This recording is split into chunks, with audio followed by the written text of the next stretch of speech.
एक मछुआरा मछली मारने के लिए चल देता है। तब तक उसे न तालाब में एक बड़ी मछली मिल जाती है और वो बड़ी मछली को मारता है तो बहुत परेशानी होती है। तब तक में वो मछली मारने में सफल हो जाता है और अपने नाव पर उसे लाद करके अपने घर की ओर चल देता है। घर उसकी पानी में होती है और घर के बाहर उसकी वाइफ जो है छोटे छोटे पौधों में पानी दे रही होती है और मुर्गों को दाने भी दे रही होती है। तब तक में उसकी पत्नी जाकर टमाटर तोड़ लाती है। टमाटर तोड़ लाने के बाद प्याज काटती है, टमाटर काटती है। तब तक में मछुआरा धीरे धीरे उसके घर की ओर आने लगता है और मछुआरा घर के पास पहुंच जाता है। जब मछुआरे घर के पास पहुंच जाता है तो उसकी पत्नी और वह दोनों मिलकर मछली को धीरे धीरे उतारने लगते हैं। उसके बाद मछुआरे मछली को छोटे छोटे पीसों में काटने लगते हैं।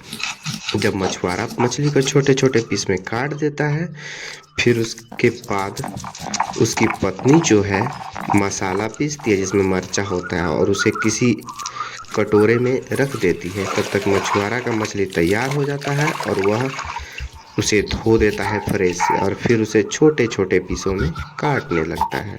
क्योंकि बड़ी मछली थी, पहले उसे बड़ा काटा गया फिर छोटा। तब तक वो उधर उसकी वाइफ चावल को अच्छे से धो देती है। उसके बाद उसे पीस देती है। जब चावल पूरे अच्छे तरह से पीस देती है तो उसे एक कटोरी में ला देती है और कटोरी में लाने के बाद तब तक वो फिर चूल्हे में आग लगा करके फिर वो डोसा तैयार करने लगती है और तावे पर बड़े बड़े डोसे देने लगती है और बटर के साथ डोसा बनाती है। बहुत ही सुंदर सुंदर डोसे बनाती है और डोसे बनाने के बाद डोसे को घर लाती है और बहुत ही सुंदर सुगंध आने लगता है। और उसके बाद इधर मछुआरा छोटा छोटा पीस में मछली को तैयार कर देता है। तब तक उसकी वाइफ जो है चूल्हे पर मसाले तैयार करती है, प्याज टमाटर गूंद कर डाल देती है, उसी पर मछली भी डाल देती है।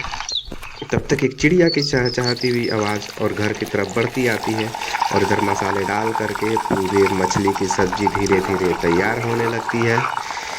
कुछ समय बीतता गया, उसके बाद मछली की सब्जी तैयार हो गई और बहुत ही सुगंध आने लगे।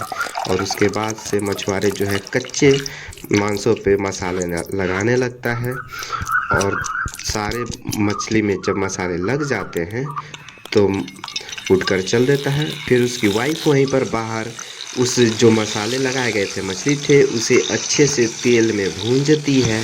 जब उसे तेल में भूंज कर अच्छे से पका लेती है तब उसे उल्टाने लगती है और फिर निकालने लगती है। जब निकाल देती है तो दोनों नाव में बैठते हैं और सारे खाने के सामग्री को लेकर चल देते हैं। डोसा एक तरफ मछली और पानी में धीरे धीरे बढ़ते चलते हैं और ओल्ड एज होम के तरफ चले आते हैं। ओल्ड एज होम का मतलब हो गया आपका जहाँ पे बूढ़े लोग रहते हैं और उन बूढ़े लोगों को ये दोनों मिल कर के वही खाना पर खिलाते हैं बहुत ही प्रेम से। अगर वीडियो अच्छा लगता हो तो लाइक करेंगे, सब्सक्राइब जरूर कीजिए क्योंकि ये मदद कर रहे हैं बूढ़े लोगों की। और बूढ़े लोगों को देख के देखो कितना अच्छे से खा रहे हैं बूढ़े लोग। देख लो, ये मछली जो है पकाया हुआ था, अब ये दोनों भी मिल कर के खा रहे हैं। दोनों बहुत ही प्रसन्नता से खा रहे हैं। देखो, अब दोनों घर के बाहर मछली को अनाज दे रहे हैं। अगर आपको इनकी मदद करना अच्छा लगा हो तो वीडियो को लाइक कीजिए, कमेंट कीजिए, सब्सक्राइब कीजिए।